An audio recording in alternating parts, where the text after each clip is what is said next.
नमस्कार दोस्तों।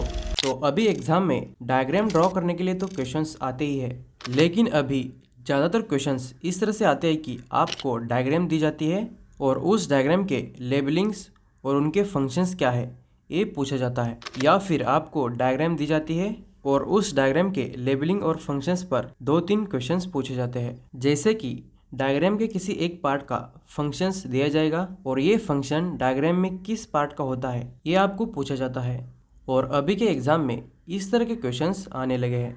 तो आज की इस वीडियो में हम जितने भी इम्पोर्टेंट डायग्राम्स है उनके लेबलिंग्स और उनके फंक्शंस क्या है और इस पर किस तरह के क्वेश्चंस पूछे जाते हैं ये डिस्कस करने वाले हैं। तो इस वीडियो को आपको एंड तक जरूर देखना है। इस वीडियो में जितने भी डायग्राम्स हम देखने वाले हैं वो डायग्राम्स अभी तक एग्जाम में सबसे अधिक बार पूछे जा चुके हैं, तो आपको इसमें से एक भी डायग्राम मिस नहीं करनी है। बहुत ही आसान तरीके से हम इसे सीखने वाले हैं।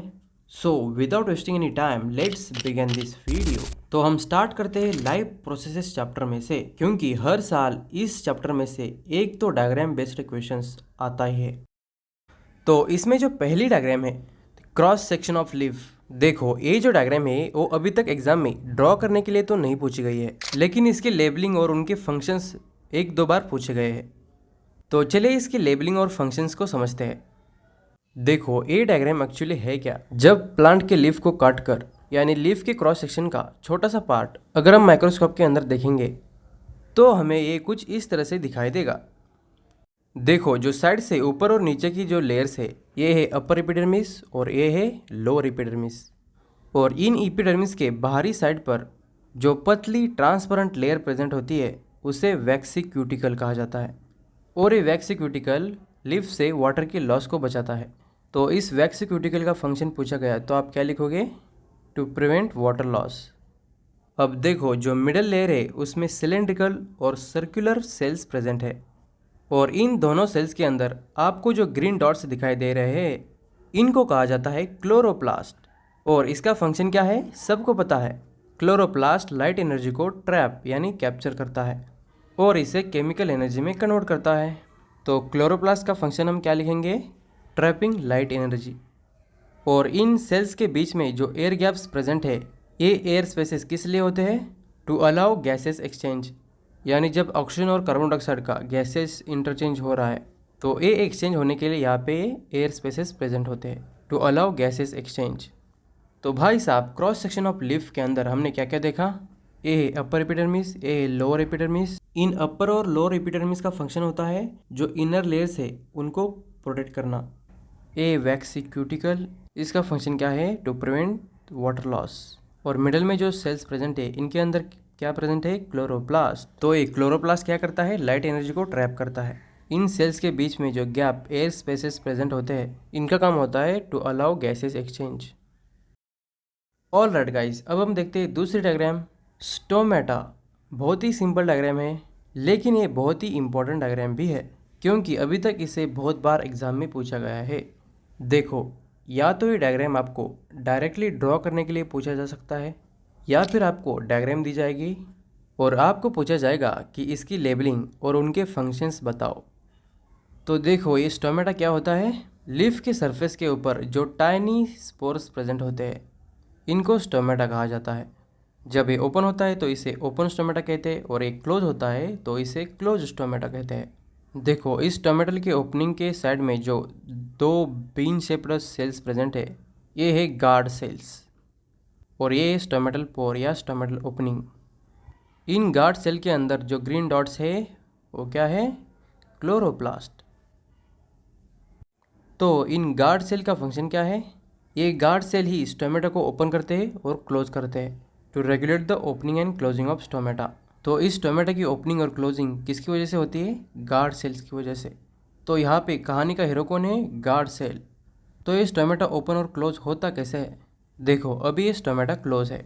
जब इन गार्ड सेल्स के अंदर वाटर एंटर होता है तभी ये गार्ड सेल स्वेल यानी इनके अंदर वाटर भर जाता है, जिससे स्टोमेटल पोर ओपन हो जाता है।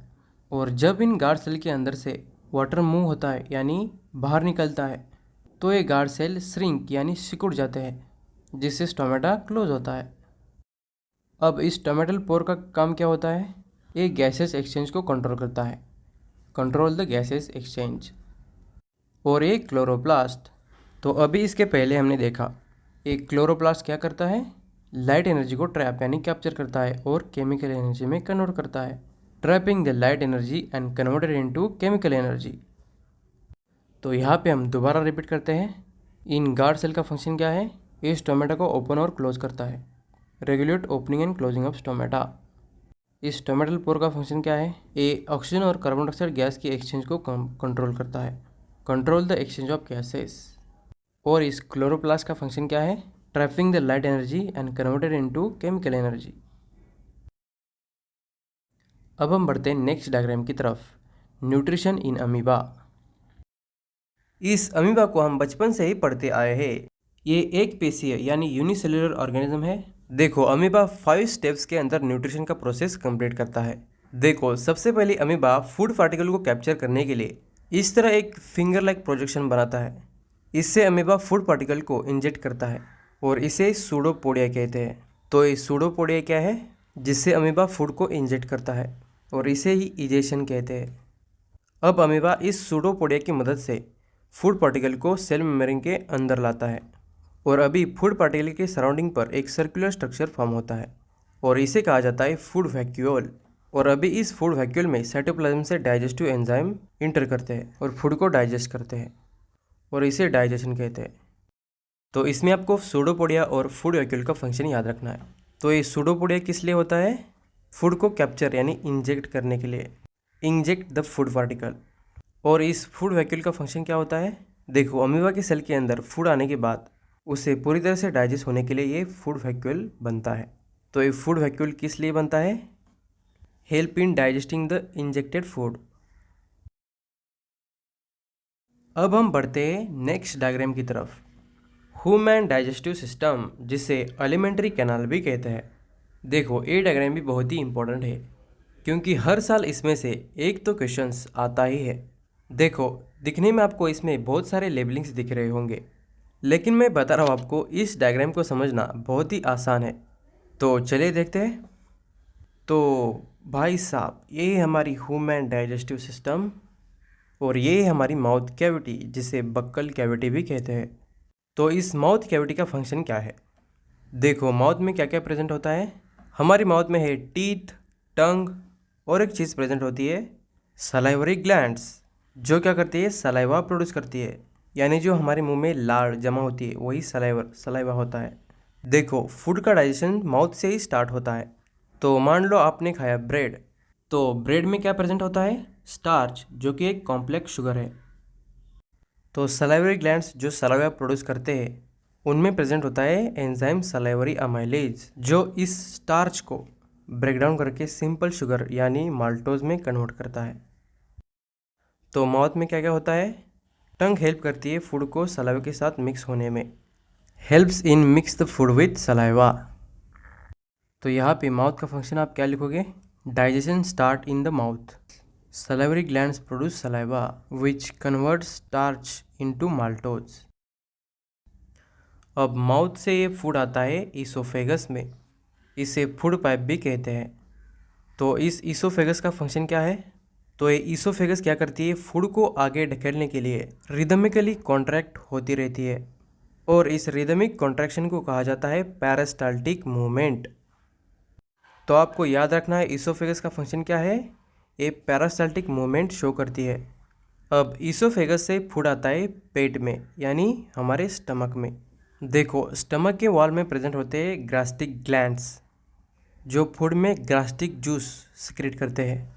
इस ग्रास्टिक जूस में 3 चीज़ें होती है, पहला होता है हाइड्रोक्लोरिक एसिड, जिसे HCl कहते हैं, एंजाइम पेप्सिन एंड म्यूकस। तो ये हाइड्रोक्लोरिक एसिड क्या करता है, अगर फूड में कोई बैक्टीरिया होगा तो ये इसे खत्म यानी किल कर देता है और ये फूड को एसिडिक मीडियम प्रोवाइड करता है। एंजाइम पेप्सिन जो होता है ये स्टमक में प्रोटीन का डाइजेशन करता है, यानी ये प्रोटीन को ब्रेक डाउन करके स्मॉल पीसेस में कन्वर्ट करता है। और इस म्यूकस का क्या फंक्शन होता है, ये क्या करता है, HCl के एसिडिक नेचर से स्टमक की इनर लाइन को डैमेज होने से बचाता है, protect the inner lining of the stomach. अब स्टमक से खाना आता है स्मॉल इंटेस्टाइन में, देखो, जैसे ही फूड स्मॉल इंटेस्टाइन में आता है, यहाँ पे और दो ऑर्गन्स फूड की डाइजेशन में हेल्प करते हैं। पहला है लिवर और दूसरा है पैंक्रियाज।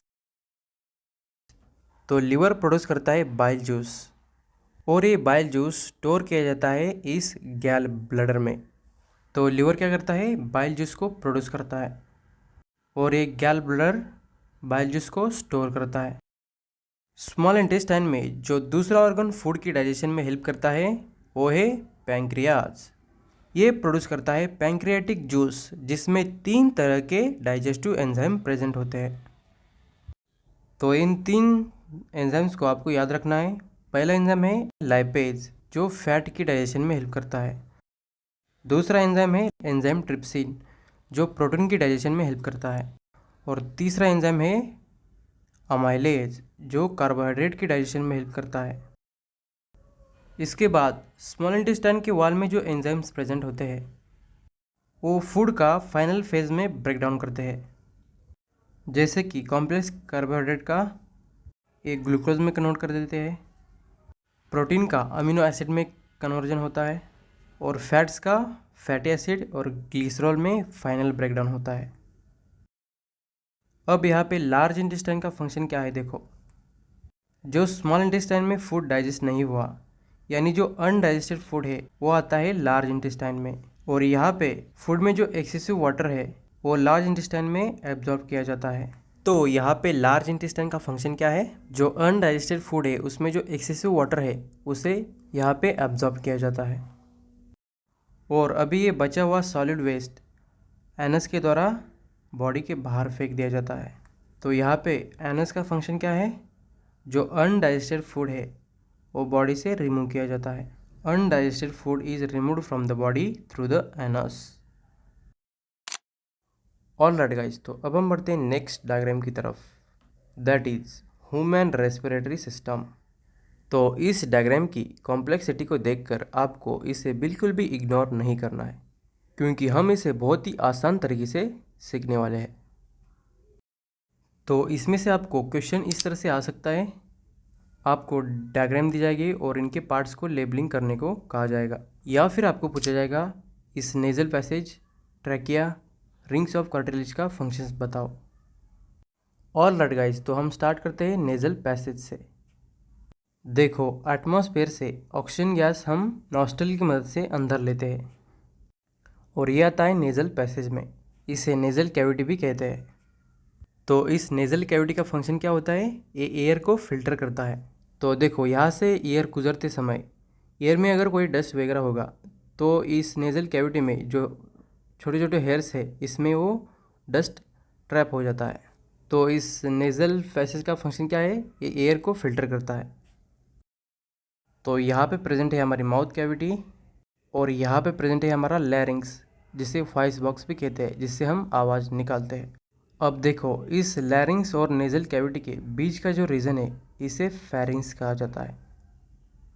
अब इस फेरिंग्स से एयर आता है ट्रैकिया में, जिसे विंड पाइप भी कहते हैं।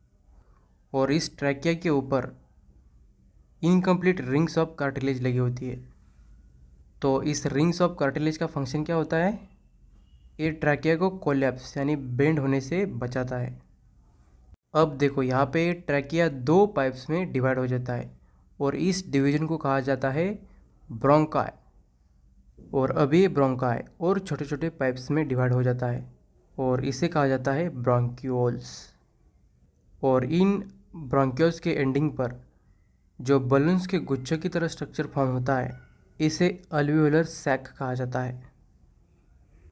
तो इस साइड में प्रेजेंट है हमारी राइट लंग और इस साइड में प्रेजेंट है लेफ्ट लंग। तो यहाँ पे हम एक अल्वियोलर सैक को जूम करके देखेंगे तो ये हमें कुछ इस तरह से दिखाई देगा। और इनमें जो सिंगल स्ट्रक्चर है इसे अल्वियोलाई कहते हैं और इनके अंदर ब्लड कैपिलरीज नेटवर्क की तरह अरेंज होते हैं। तो यहाँ पे आपको इस अल्वियोलाई का फंक्शन याद रखना है। तो यहाँ पे क्या होता है, अल्वियोलाई और ब्लड कैपिलरीज के बीच में ऑक्सीजन और कार्बन डाइऑक्साइड गैस का एक्सचेंज होता है और इस लंग को प्रोटेक्ट करने के लिए इसके ऊपर हड्डियों का पिंजरा प्रेजेंट होता है, जिसे रिब केज कहते हैं। और इस लंग के नीचे जो थिक फ्लैट मसल लगा होता है इसे डायाफ्रागम कहते हैं। तो इस डायाफ्रागम का फंक्शन क्या होता है? जब हम ब्रीदिंग करते हैं यानी सांस को अंदर लेते हैं जिससे लंग में हवा भर जाती है, जिससे ये डायाफ्रागम नीचे पुल होता है, और जब हम ब्रीथ आउट करते हैं यानी सांस बाहर छोड़ते हैं तभी लंग से हवा निकल जाती है, जिससे ये डायाफ्रागम रिलैक्स होता है और अपवर्ड की तरफ मूव होता है। तो हम इसका फंक्शन लिख सकते हैं change in size during breathing and breathe out. All right guys, तो यहाँ तक सबको क्लियर है। अब हम बढ़ते हैं नेक्स्ट डायग्राम की तरफ जो इस चैप्टर का हार्ट है, यानी डायग्राम ऑफ हार्ट, बहुत इम्पॉर्टेंट। तो हार्ट की डायग्राम को आपको प्रैक्टिस करके ही जाना है, तो इसे आप बिल्कुल भी नहीं छोड़ सकते। बहुत ही प्यार से हम इसे समझेंगे, तो इसे हमें ठेच नहीं पहुंचानी है। तो इस हमारे बेचारे हार्ट की इतनी सारी लेवलिंग्स को देखकर आपको नाराज़ नहीं होना है, नहीं तो इसका दिल टूट जाएगा भाई। तो इसकी तरफ हम बहुत ही प्यार से देखेंगे। तो चलिए शुरू करते हैं। तो यहाँ पे हम ड्रॉ करते हैं हमारे हार्ट का प्यारा सा डायग्राम।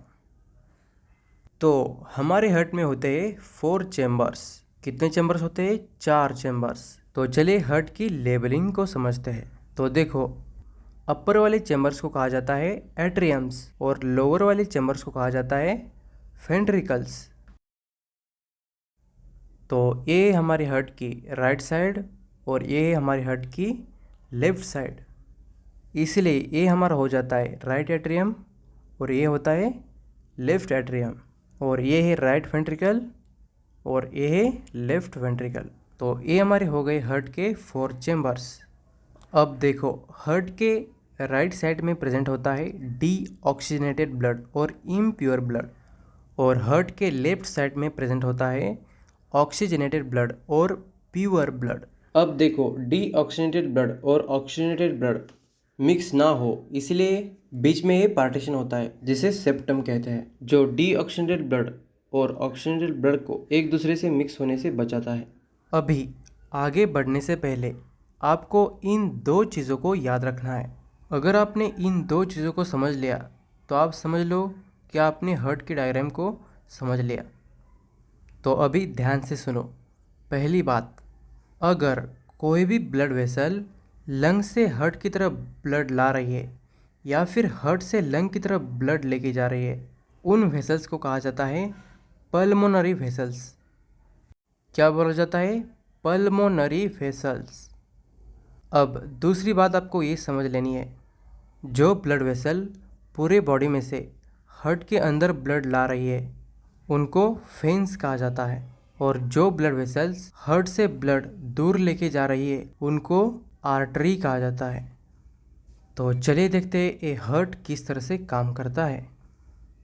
लंग से ऑक्सीजनेटेड यानी प्योर ब्लड आता है हार्ट के लेफ्ट साइड में, लेफ्ट साइड के लेफ्ट एट्रियम में आता है, और ये ऑक्सीजनेटेड ब्लड लंग से हार्ट के लेफ्ट एट्रियम में लाने का काम करती है ये 2 वेसल्स जिन्हें पल्मोनरी वेन्स कहा जाता है। अब इसे पल्मोनरी वेन्स क्यों कहा गया है, तो इसके पहले हमने जाना जो ब्लड वेसल्स लंग से हार्ट में ब्लड ला रही है उन्हें पल्मोनरी वेसल्स कहा जाता है, और ये हार्ट के अंदर ब्लड ला रही है इसलिए इसे वेन कहा जाता है, इसलिए इसे नाम दिया गया है पल्मोनरी वेन। तो इस पल्मोनरी वेन्स का काम क्या होता है? ये ऑक्सीजनेटेड ब्लड लंग से हार्ट के लेफ्ट एट्रियम में लाते हैं, carry oxygenated blood from lung to the left atrium. तो यहाँ पे लेफ्ट एट्रियम का फंक्शन क्या हो जाएगा? ये ऑक्सीजनेटेड ब्लड को रिसीव करता है फ्रॉम पल्मोनरी वेन्स। अब लेफ्ट एट्रियम में ऑक्सीजनेटेड ब्लड आने के बाद लेफ्ट एट्रियम कॉन्ट्रैक्ट होता है जिससे ब्लड आता है लेफ्ट वेंट्रिकल में। लेफ्ट वेंट्रिकल में ब्लड आने के बाद लेफ्ट वेंट्रिकल इस ब्लड को पंप करता है, और ये पंप किया हुआ ब्लड इस ऑर्ट्रा की मदद से पूरे बॉडी ऑर्गन्स तक पहुंचता है। तो यहाँ पे लेफ्ट वेंट्रिकल का फंक्शन क्या है? ये ऑक्सीजनेटेड ब्लड को पंप करता है जिससे ये पूरे बॉडी ऑर्गन्स में पहुंच जाता है। अब लेफ्ट वेंट्रिकल से पंप किया हुआ ब्लड इस ऑर्ट्रा के द्वारा पूरे बॉडी ऑर्गन्स तक पहुंचता है। तो ये ऑर्ट्रा जो होता है ये हमारी बॉडी की सबसे बिगेस्ट आर्टरी होती है, अब ये ऑक्सीजनेटेड ब्लड बॉडी ऑर्गन्स में पहुंचने के बाद वहाँ पे डीऑक्सीजनेटेड होता है और ये डीऑक्सीजनेटेड ब्लड पूरे बॉडी से आता है हार्ट के लेफ़्ट साइड में। लेफ़्ट साइड में कहाँ पर आता है? लेफ़्ट एट्रियम में। और ये किसके थ्रू आता है? Through the vena cava. अब ये डीऑक्सीजनेटेड ब्लड राइट एट्रियम से आता है राइट वेंट्रिकल में और ये राइट वेंट्रिकल इस डीऑक्सीजनेटेड ब्लड को पंप करता है, जिससे ये ब्लड पल्मोनरी आर्टरी के थ्रू लंग्स में चला जाता है फॉर द प्यूरिफिकेशन। तो राइट वेंट्रिकल से निकला हुआ ब्लड लंग्स में कौन लेके जाती है? Pulmonary artery. तो इसे पल्मोनरी आर्टरी क्यों कहा गया है? क्योंकि ये हार्ट से लंग की तरफ ब्लड लेके जा रही है और अगेन लंग से ऑक्सीजनेटेड ब्लड आता है हार्ट के लेफ़्ट साइड में और इस तरह ये साइकिल कंटिन्यू चालू रहता है। तो यहाँ पे सबको समझ में आ गया। तो इसमें आपको पल्मोनरी आर्टरी और पल्मोनरी वेन्स का फंक्शन सही से याद रखना है। यहाँ पे बहुत सारे बच्चे गलती कर देते हैं। पल्मोनरी वेन्स क्या करती है? लंग से ऑक्सीजनेटेड ब्लड हार्ट के लेफ़्ट साइड लेफ़्ट एट्रियम में लाती है और इस पल्मोनरी आर्टरी का फंक्शन क्या होता है? ये डीऑक्सीजनेटेड ब्लड लेफ़्ट वेंट्रिकल से लंग की तरफ लेके जाती है। Carry deoxygenated blood from right ventricle to lung.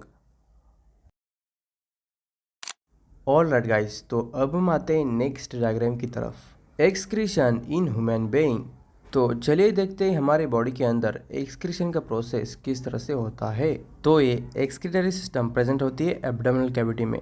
इसमें प्रेजेंट होती है 2 किडनीज। ये है हमारी राइट किडनी और ये है left kidney. Left kidney slightly ऊपर होती है।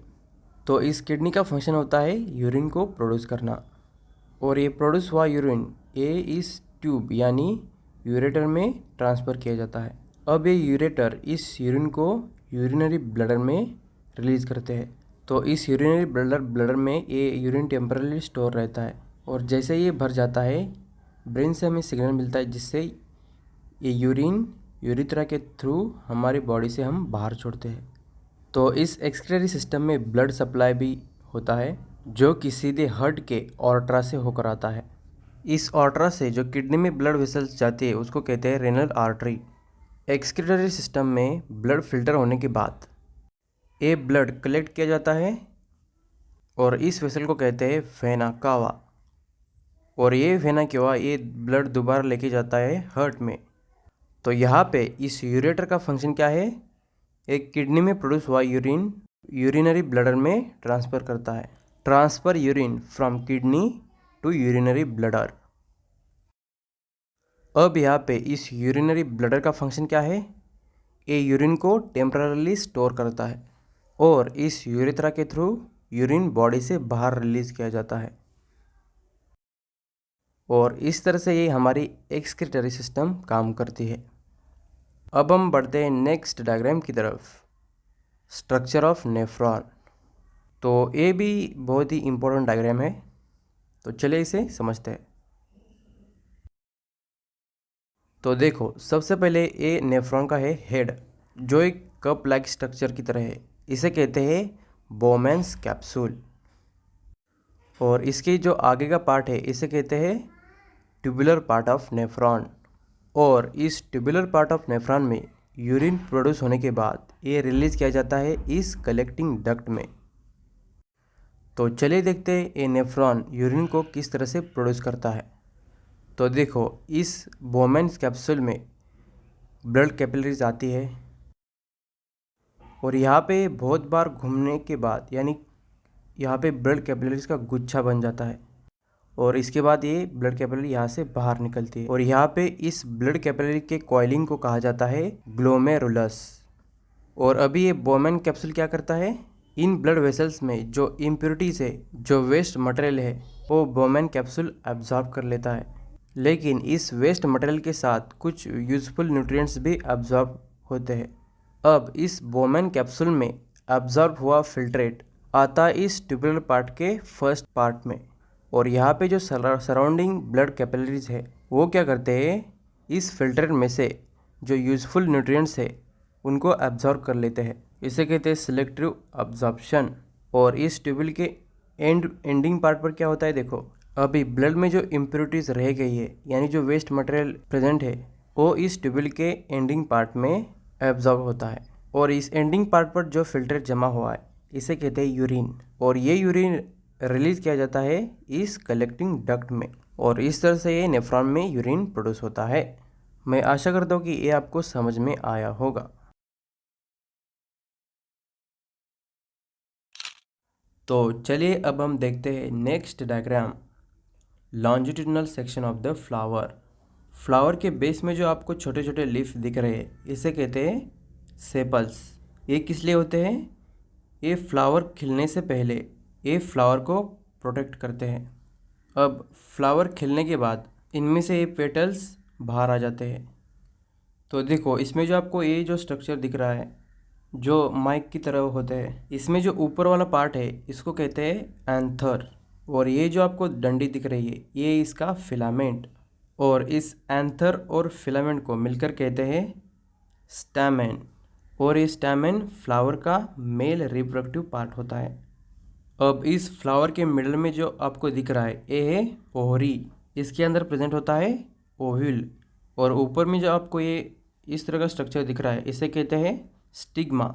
और इस स्टिग्मा के सराउंडिंग पर स्टिकी यानी चिपचिपा सब्सटेंस प्रेजेंट होता है। और इस स्टिग्मा को होल्ड करने के लिए ये है स्टाइल। और इस स्टिग्मा, स्टाइल और ओहरी को मिलकर कहते हैं पिस्टिल। क्या कहते हैं? पिस्टिल।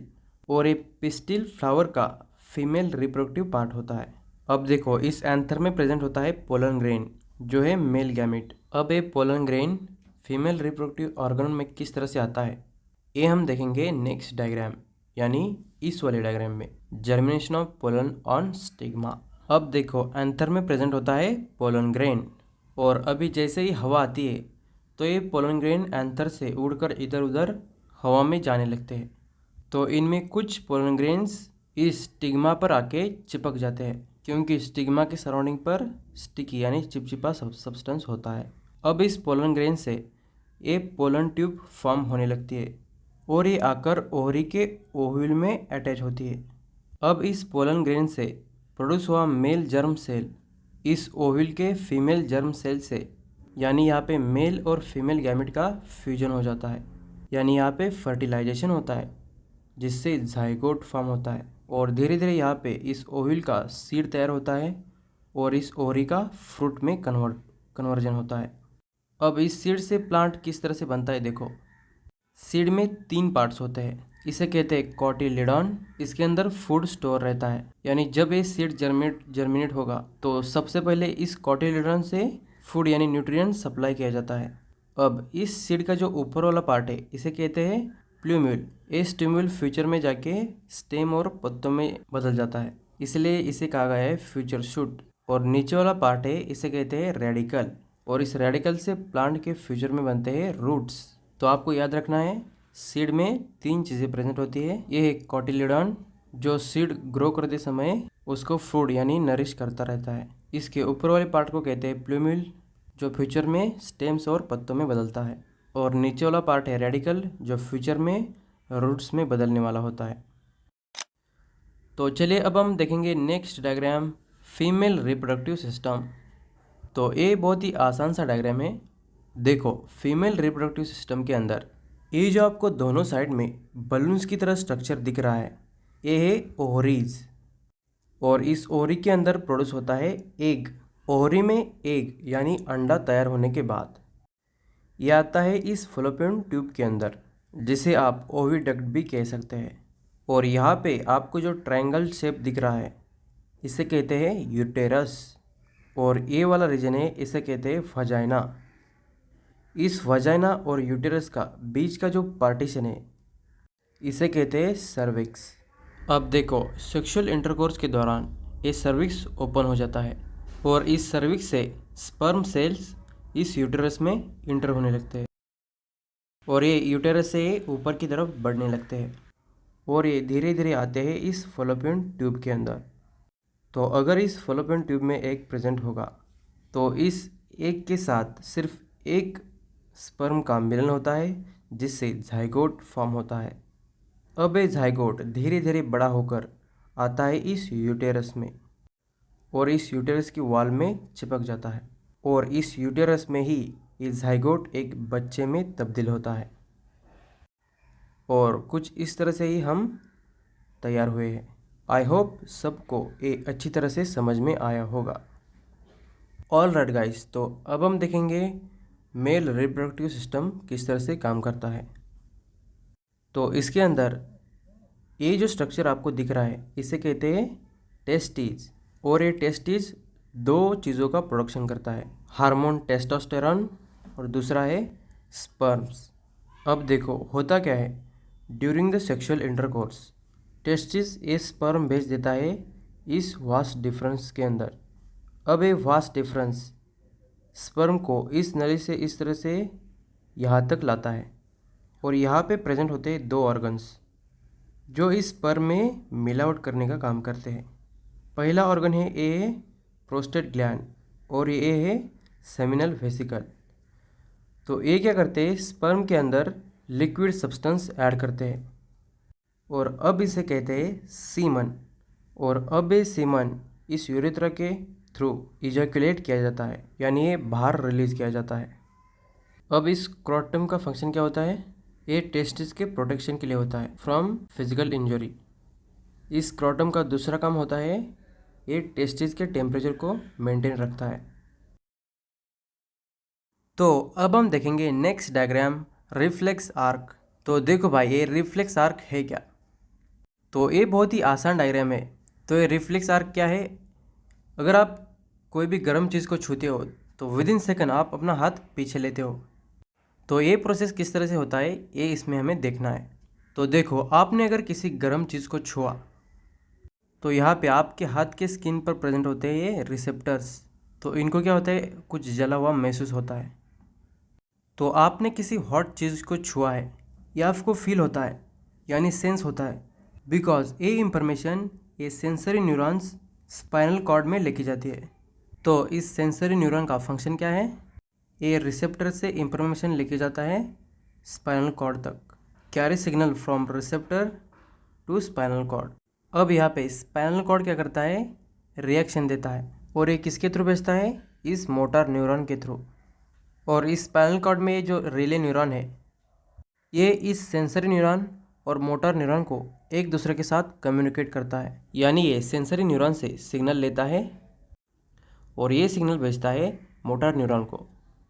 अब देखो इस रिले न्यूरॉन से मोटर न्यूरॉन में सिग्नल आने के बाद ये मोटर न्यूरॉन मसल्स से अटैच होती है। तो इस मोटर न्यूरॉन से इन मसल्स को सिग्नल मिलता है, इसलिए यहाँ पे इसे इफेक्टर कहा गया है। मोटर न्यूरॉन से सिग्नल मिलने के बाद हम हाथ तुरंत पीछे लेते हैं। तो ये जो पूरी प्रोसेस होती है ये विद इन सेकेंड में होती है, जैसे लाइट चालू और बंद होती है। अब हम देखते हैं next diagram structure of neuron. तो इस न्यूरॉन में आपको जो ऑक्टोपस के आर्म्स की तरह ये स्ट्रक्चर दिख रहा है इनको कहा जाता है डेंड्राइट्स। तो ये डेंड्राइट्स क्या करते हैं, ये डेंड्राइट्स जितने भी केमिकल इम्पल्सेस है वो अपने अंदर लेते हैं, यानी ये इंफॉर्मेशन को अपने अंदर लेते हैं। और यहाँ पे प्रेजेंट है ये सेल बॉडी। तो अभी ये सेल बॉडी क्या करती है, डेंड्राइट्स ने जो केमिकल इम्पल्सेस ले लिए हैं इन केमिकल इम्पल्सेस को ये सेल बॉडी इलेक्ट्रिकल इम्पल्स में कन्वर्ट कर देती है। अब ये इलेक्ट्रिकल इम्पल्सेस इसमें से पास होते हैं, तो इस ट्यूब को कहते हैं एक्सॉन। तो इस सेल बॉडी से ये इलेक्ट्रिकल इम्पल्सेस इस एक्सॉन से पास होते हैं और इस एक्सॉन के ऊपर ये जो स्ट्रक्चर आपको दिख रहा है इसे कहते हैं माइलिनेटेड शीथ। क्या कहते हैं, माइलिनेटेड शीथ। इसके बाद ये है नर्व एंडिंग और इसे आप साइनेप्टिक नोड्स भी कह सकते हो। तो इस नर्व एंडिंग से इम्पल्सेस जाते हैं मसल्स के अंदर, जो हम इस वाले डायग्राम में देख सकते हैं। और इस सिचुएशन को कहते हैं न्यूरोमस्कुलर जंक्शन। जैसे कि हमने रिफ्लेक्स आर्क में देखा, मोटर न्यूरॉन से सिग्नल जाता है मसल फाइबर में जिसे इफेक्टर कहा गया है। तो ये न्यूरोमस्कुलर जंक्शन क्या है, जहाँ पर मोटर न्यूरॉन और मसल एक दूसरे के साथ मिलते हैं, जहाँ पर मोटर न्यूरॉन से मसल में सिग्नल ट्रांसमिट होता है और इसे हम कहते हैं neuromuscular junction. All right guys, तो अब हम देखने वाले हैं last diagram of human brain. तो देखो, हर साल इसमें से एक तो क्वेश्चंस आया ही है। तो यहाँ से मोस्टली क्वेश्चंस ह्यूमन ब्रेन के पार्ट्स के फंक्शन पर ही आता है। तो आपको ह्यूमन ब्रेन के जितने भी लेबलिंग्स है और उनके फंक्शंस सही से याद रखना है। देखो, ह्यूमन ब्रेन को 3 मेजर पार्ट्स में डिवाइड किया गया है। तो ये 3 मेजर पार्ट्स कौन कौन से हैं? ये है पहला फोर ब्रेन, ये जो आपको मिडल में दिख रहा है इसे कहते हैं मिड ब्रेन, और सबसे नीचे इस वाले पार्ट को कहते हैं हाइंड ब्रेन। तो सबसे पहले हम पढ़ते हैं फोर ब्रेन को। तो इस फोर ब्रेन में प्रेजेंट होता है ए सेरिब्रम, और ये सेरिब्रम पूरे ब्रेन का सबसे लार्जेस्ट पार्ट होता है, और ये सेरिब्रम ब्रेन का मेन थिंकिंग पार्ट होता है। अब हम आते हैं मिड ब्रेन की तरफ। तो ये मिड ब्रेन हमारे स्लीप साइकिल और बॉडी टेम्परेचर को कंट्रोल करता है। अब हम आते हैं हाइंड ब्रेन में। देखो, ज़्यादातर क्वेश्चंस इस हाइंड ब्रेन और फोर ब्रेन में से ही पूछे जाते हैं, और सबसे ज़्यादा क्वेश्चंस इस हाइंड ब्रेन में से ही आते हैं। तो देखो, इस हाइंड ब्रेन में 3 पार्ट्स होते हैं, पॉन्स, मेडुला एंड सेरिबैलम। तो सबसे पहले हम देखते हैं इस सेरिबैलम को। तो ये जो आपको रीजन दिख रहा है इसे कहते हैं सेरिबैलम। तो ये सेरिबैलम हमारे बॉडी के बैलेंस को कंट्रोल करता है, यानी हम जो सीधे खड़े रहते हैं और वॉकिंग करते समय हम सीधा चल पाते हैं इस सेरिबैलम की वजह से। अगर कोई इंसान ज़्यादा ड्रिंक करने के बाद चलने लगता है तो वो अपनी बॉडी को बैलेंस नहीं कर पाता, क्योंकि ये अल्कोहल नर्व इम्पल्सेस को ब्लॉक कर देता है, जिससे सेरिबैलम से इम्पल्सेस आना बॉडी में बंद होता है, जिससे ड्रिंक किया हुआ इंसान चलते समय इधर उधर उसका बैलेंस बिगड़ जाता है। तो इस सेरिबैलम का फंक्शन क्या है?